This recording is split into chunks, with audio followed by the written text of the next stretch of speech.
But I got to ask Zeke and Earl, so you not only directed the film, you co-wrote it as well. So what was the inspiration behind this? Like, where did you really start, and what were some of the films and novels and sci-fi writers that inspired you? Yeah, I mean, Chris and I have been working on this movie for like the majority of our adult lives. It's our first feature film. It's been a really long process. I mean, I think actually the starting point was the forest where we shot the movie in the Hoh Rainforest. It's this really dense, amazing forest up in Washington State, and Chris and I, growing up, like went hiking and backpacking and camping there, and it always felt like this could be the backdrop for an alien world. So we started kind of discussing what sort of characters, what sort of scenarios could exist in this location. I think another big part of it was that I mean, there's a whole stew of ideas when it came to what we wanted to see in science fiction. I think if we were going to make a science fiction film, one of the things that was most important to us was original universe science fiction. This goes back to you know, that experience of immersion that you get when you're a kid, and a lot of the films that we grew up on, like the original Star Wars trilogy, Alien, Blade Runner, we really wanted to have a big sense of the world. We wanted the world to feel like it was alive and densely detailed, and at the same time, both a factor of, you know, working with limited resources as well as the kind of Western blend. It focused on kind of a smaller, more intimate story. This isn't about heroes battling over the fate of the universe. These are blue-collar people that are just trying to scrape by. And so we wanted to tell small stories against the backdrop of a really rich science fiction original. You know, I see this as it's a fusion of genres, because you've got the sci-fi element, but you also have the Western element as well, and you also have, as you'll see when you see the movie this Friday, 2nd, that it is a coming of age story as well for you. So what was the challenge? How did you sort of like blend those fusions and balance them out from start to finish, you know, throughout the film?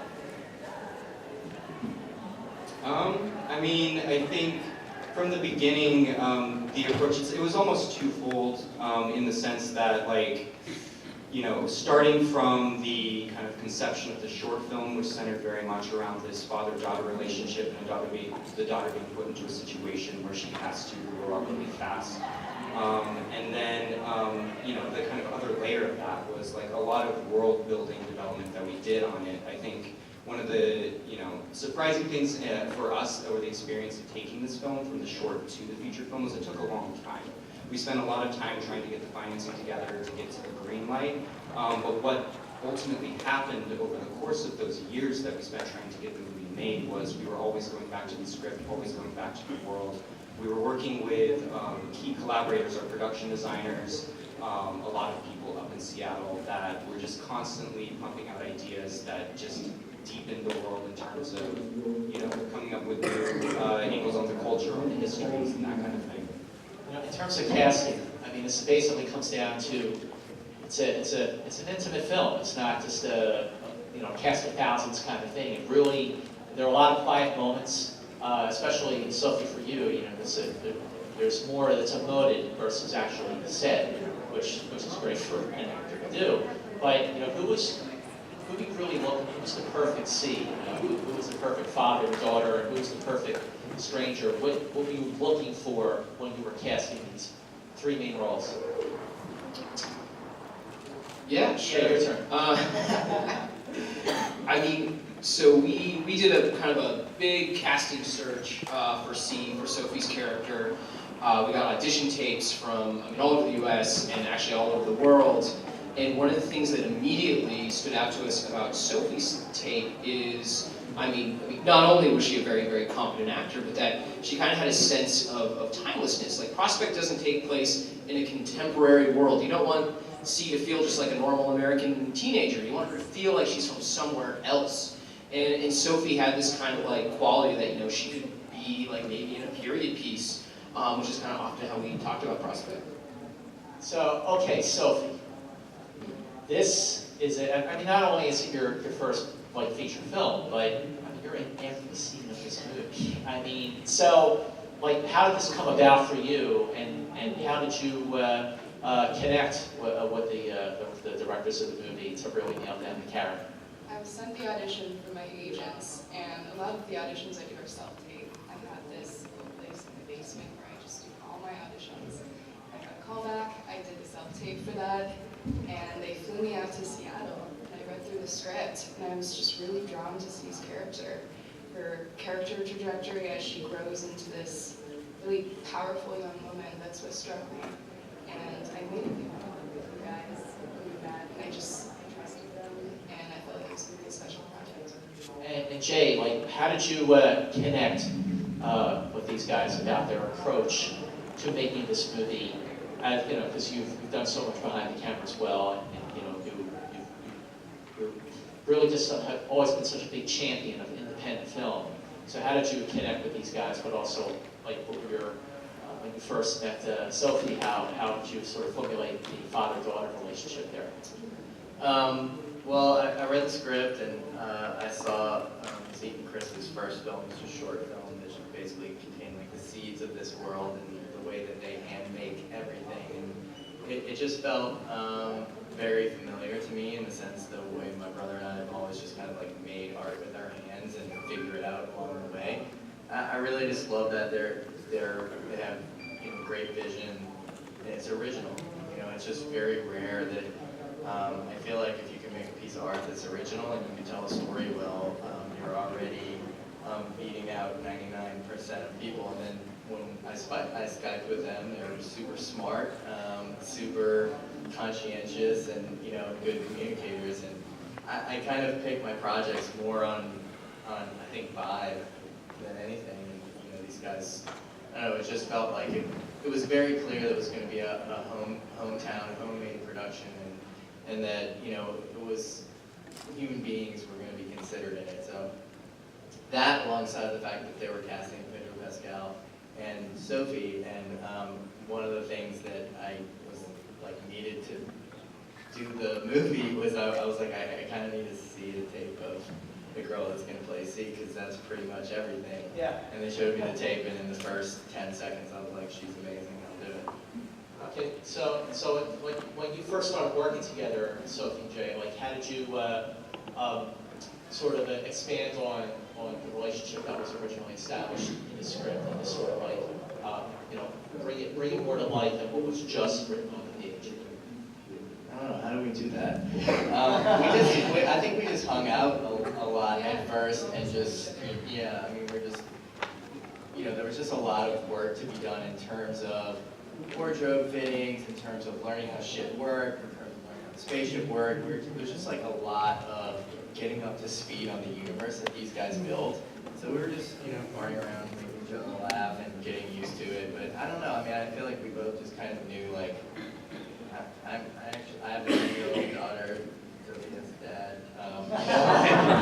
You know, Connecting. But I think that's also like part of like the casting. Like, these guys hired us were like pretty down to earth, like real people, and I think we both understood from them that like what they wanted was you know, a very realistic rendition of like a father or daughter. They didn't want it to be cute or fake in any way whatsoever. If anything, they wanted it to be kind of hard. These guys are going through hard times, and I think we just kind of like understood that and just worked on that. I just wanted to get to improvise, and that helped get in the mindset of the character and get into that natural sense of the relationship. So that helped me the most. Well, I mean, the first week of shooting, you guys spent like that entire weekend at Pod, which was, you know, you see some of it in the trailer, but it was a 360-degree set, and it was very cramped, and there was like all the camera guys in there. So I feel like Can't in a lot of stand up ways, straight. Yeah, you couldn't stand up. You're always hunched over, and I mean, aesthetically, that's something we were really going for. We wanted space travel to feel tedious and arduous. It's a grind, and at the same time, I think that helped expedite kind of like the formation of that relationship, because you're packed in this sweat pod together, and you know, a lot. We know what each other's farts smell like.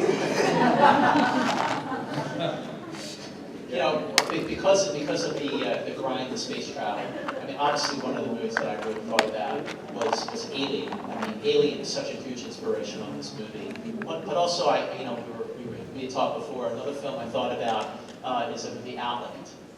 Just in terms of just how unpleasant living in space can be, and also some of the early films from like John Carpenter. I mean. No, Jay, it's so funny you brought it up earlier. I forgot that you kind of had to go to like school for this movie. We like gave you classes because one of the big things for Prospect is we don't let the characters just kind of push buttons and fly up into space. Like there's a very a 10-minute long sequence of you doing all the flight stuff. Yeah, there was when I went up for my first wardrobe fitting before we were shooting, I flew to Seattle. And basically, we went through the sequence of what it means to undock your pod from a space station, to launch towards a planet, to land in an atmosphere, to go through atmosphere, to pull a parachute. I mean, it was kind of a sequence of probably no less than 25 directives that I had to memorize. We had a in manual. order. So basically, it started to seem really freaking intimidating at a certain point, and then what we ended up doing is we did it live, and you guys filmed it for me, and they were basically ordering me through all the buttons to push, and then I basically spent the next 2 weeks memorizing this sequence. I spent way more time on that sequence than I did on the script. Way more, because they basically built a fully functional, the panels were functional and they would light up when you press them, and they had labels and stuff that actually made sense. So it was actually kind of a joy because,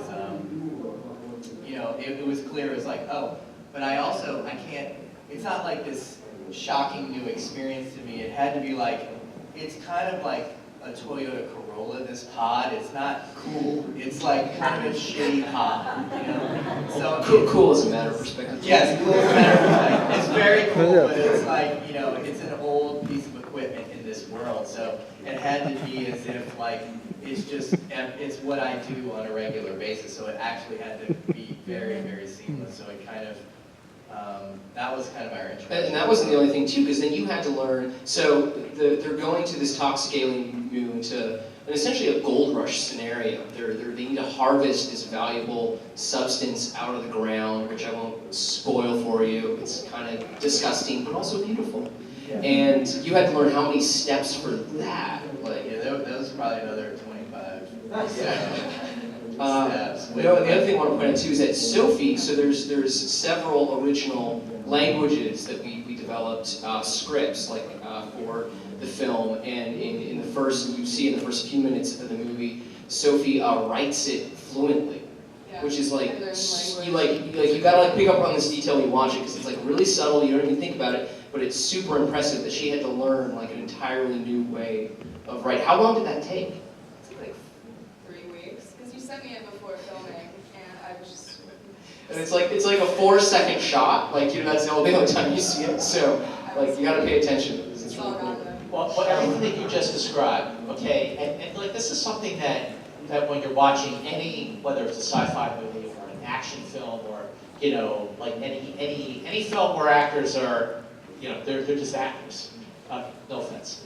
But what I mean is that you are doing everything you just described. I often wonder when you see actors in a spaceship and they're pushing the buttons and using the controls, and it's all second nature, if they've done it a million times. If they, because if you look like you're looking for things, it's the commitment isn't there, the audience isn't going to buy it, but that's something you had to do too. So how did you make it all feel so easy, looking, versus, from all that sort of sci-fi boot camp that you sort of had to go through? For her character, I called you guys and we just discussed her backstory, and this was months before filming, just so I had an idea of who she was. And everyone helped me a lot with the process of, I don't know. You guys helped me a lot. Yeah, I think a lot of this conversation that feeling now just about like all these kind of tedious details really goes back to we really wanted this, like, it's a stylized space western adventure, but at the same time we wanted it to feel really grounded within its own world. And, you know, even like from the pod landing sequence, like the harvesting sequence, we kind of, you know, get off on those little details. And like Apollo 13 was one of my favorite movies growing up as a kid. We were big NASA sort of fanboys in a lot of ways, and we wanted to capture some of that.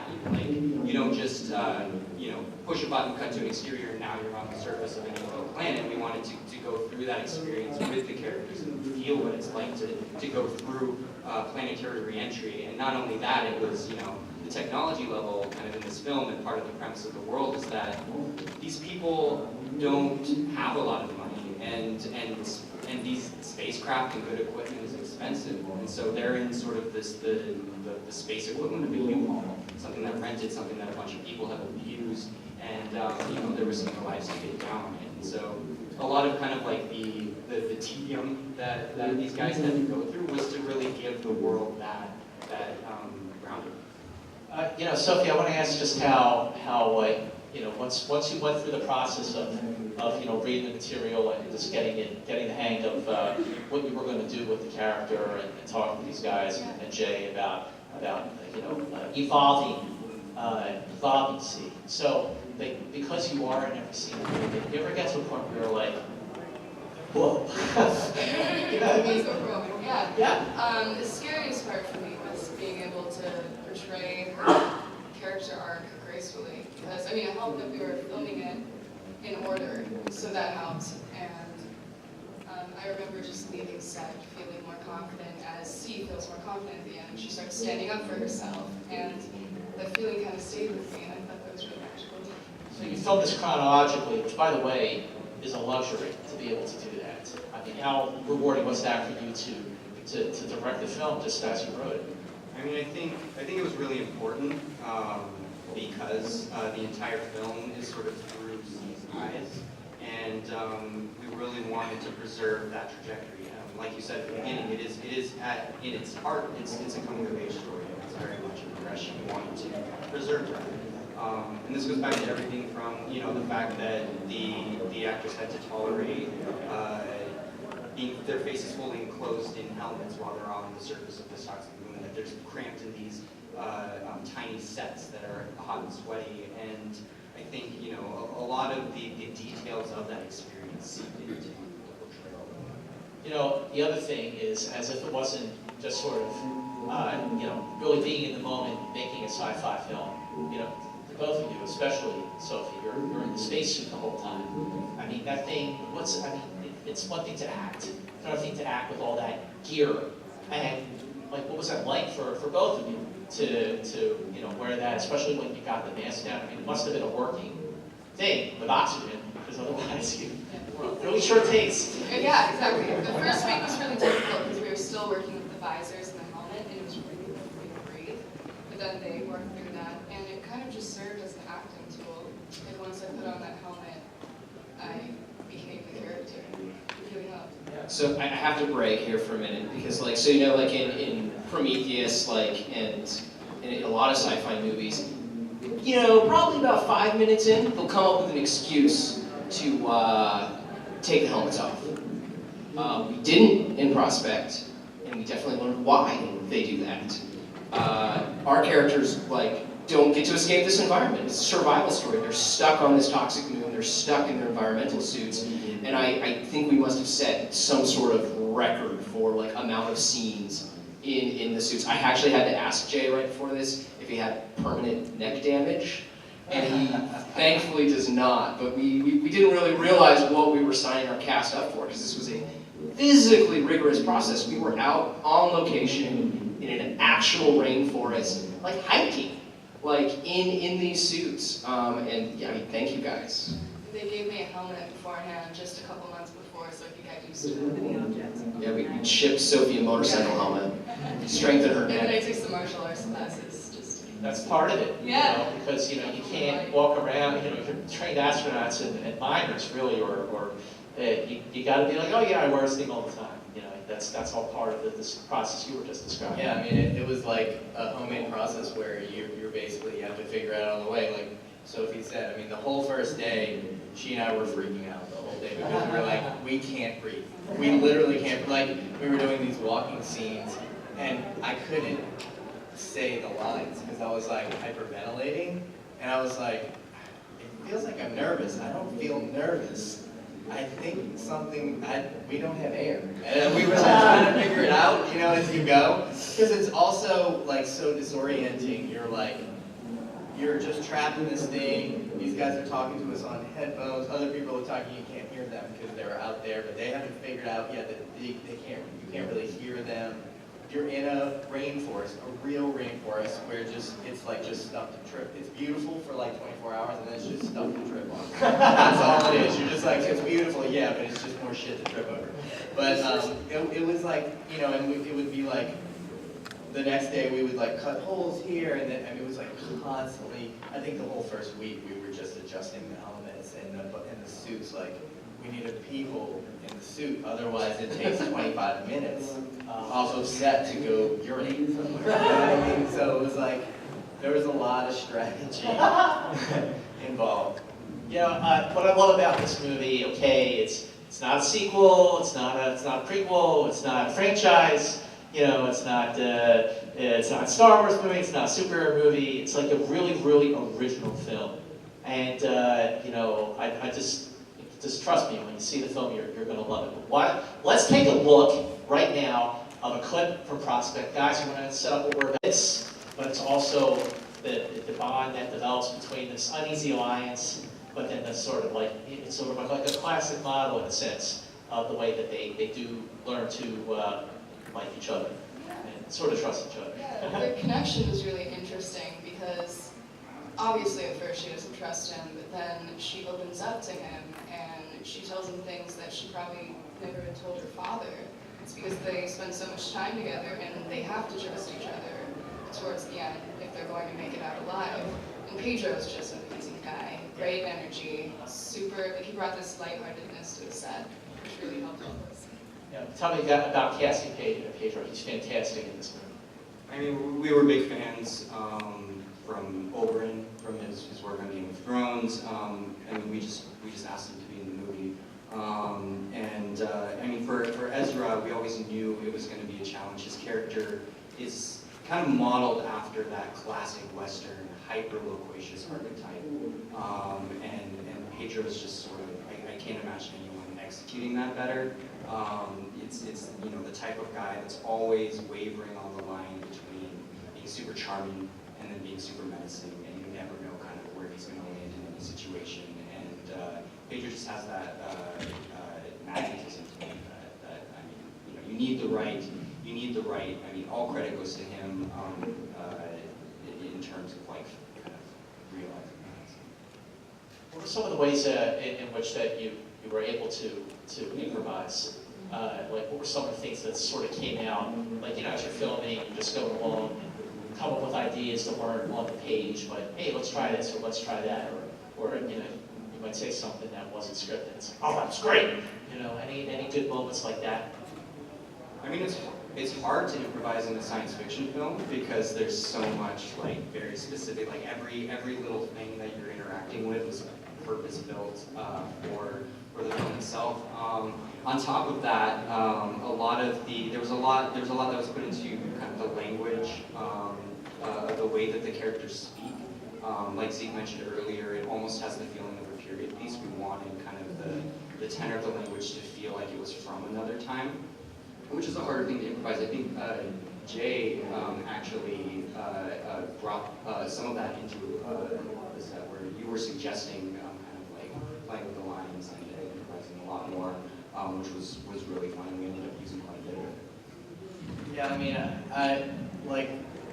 I've always used improvisation in my movies, and not necessarily to like make things funnier or even like better. It's more about humanizing language and interaction, and I just personally feel like when improvisation is on the table, when the other actors in the room know that anything could happen in this moment, it creates a feeling in the room, because whether audiences know how a movie is made or not, I feel like they subconsciously understand when all bets are off and when a moment is potentially dangerous, even if it's not, I mean, I'm using the word dangerous liberally, but like, you know, like I think once you and I started improvising, we were kind of in this place where all of a sudden it's humanized in a way where like anything could really happen right here, anything could be said, and so the listening changes and you get off of the pattern of like memorizing lines and you know, waiting for your time to talk. It really becomes more about listening and tuning into like what that human being is saying with their consciousness as opposed to lines. So I find that even if you're not changing lines that much, just having that leeway makes the interaction, you know, what these guys were really looking for is like a very human, very vulnerable and tense interaction. But it's interesting because, like, on the flip side of that, you have a character like Ezra, and he's often the one that's like driving the conversations, and his language is steeped in all of this kind of fictional vernacular. And the way Pedro talked about it a lot was he compared it almost to like performing a Shakespeare piece, because you have to really internalize kind of the meaning, because we were throwing all kinds of lingo and stuff into his lines, and so yeah, it was very interesting that there's kind of this whole spectrum of approaches here. But also for Sophie, it's not just that you're in every scene. It's not that you're wearing the gear and the hardware and the software, I guess, it's a series of computers. But it's not a ton of dialogue. It's a lot of it's a non-verbal performance, which is more challenging because you don't have the words to fall back on. So how was that like for you to do that? That was also one of the scariest things, just keeping an audience engaged with just your eyes. So the thought of that was really scary to me. But like I said, the helmet helped. Once I put on the helmet, I was put into this mindset of sea, and yeah, that helped me. I think so much credit goes to Sophie for realizing this character, and there is a shape to her journey, and so much of it is not on the page in dialogue. She's the character is relatively quiet, and so much had to be done non-verbally, and I think we didn't even fully comprehend how risky that was for the entire emotional sort of journey of the film to kind of be in that space, and we were incredibly lucky that Sophie was able to do it so well. When I look back, 42 years ago, in 1976, there's a great documentary about the making of the original Star Wars, which was just called Star Wars, by the way. None of this Episode 4 New Hope bullshit. It was just Star Wars. I'm digressing, I'm sorry. But the point is that, ILM, the studio that everyone thinks of today as being on this massive ranch up in Northern California, it was a warehouse in Van Nuys. And you guys sort of like set up your own facility to work on the movie, to come up with like the production design and edit the film. Like, there's a whole backstory to that, so tell us about it. Well, yeah, I mean, the entire budget for Prospect is like the budget, I don't know, a modern Star Wars movie has for like a lightsaber fight, or probably like half a lightsaber fight. Craft services. Yeah, so like we couldn't just like call up a Hollywood production design house and be like, we need 5 spacesuits and a bunch of spaceships. We had to completely start from scratch. So we rented an old boat building warehouse in Seattle that was sandwiched between a weed shop and an Episcopal bookstore. And Chris and I had just been sort of acquiring friends who could make things, but these people had never worked on a film before. It's like we had a bike builder who designed the spaceship you were just watching. We had like a friend who remodeled houses. We had a friend who was just laid off from Boeing, who was an electrical engineer.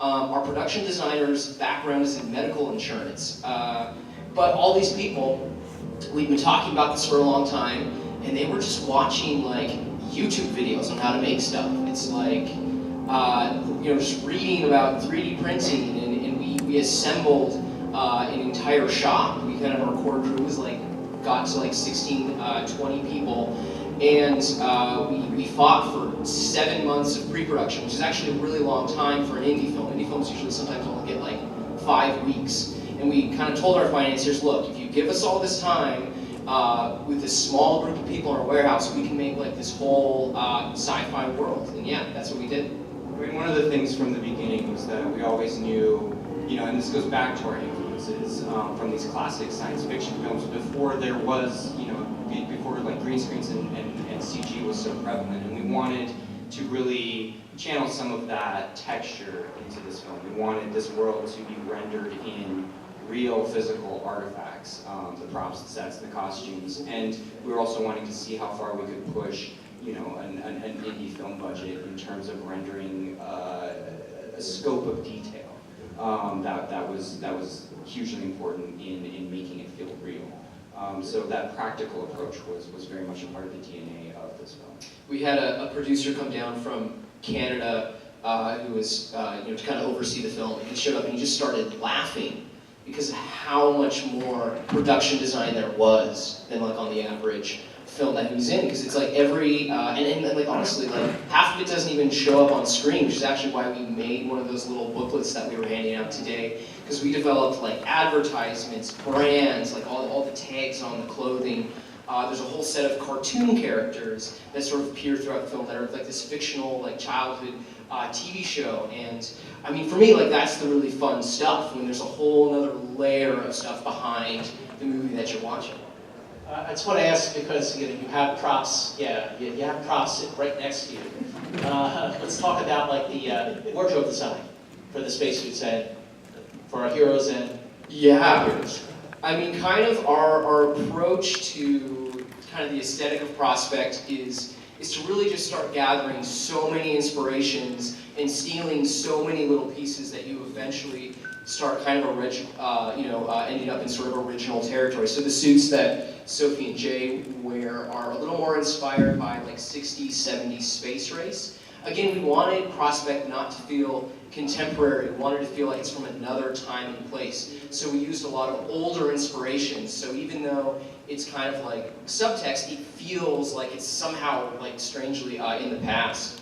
And then again, you see like there's a whole like variety of designs. So like this guy, Zed is his name, is from like a totally another planet and culture, and you don't really get his backstory, but we actually wrote it out. We created right at the beginning almost like Prospect Wikipedia with everyone's backstories, like their economic situations, why they all land together on this planet. So even though you don't get Zed's full story on screen, you kind of sense that there's like a bigger world and a bigger history behind the smaller story that you're watching.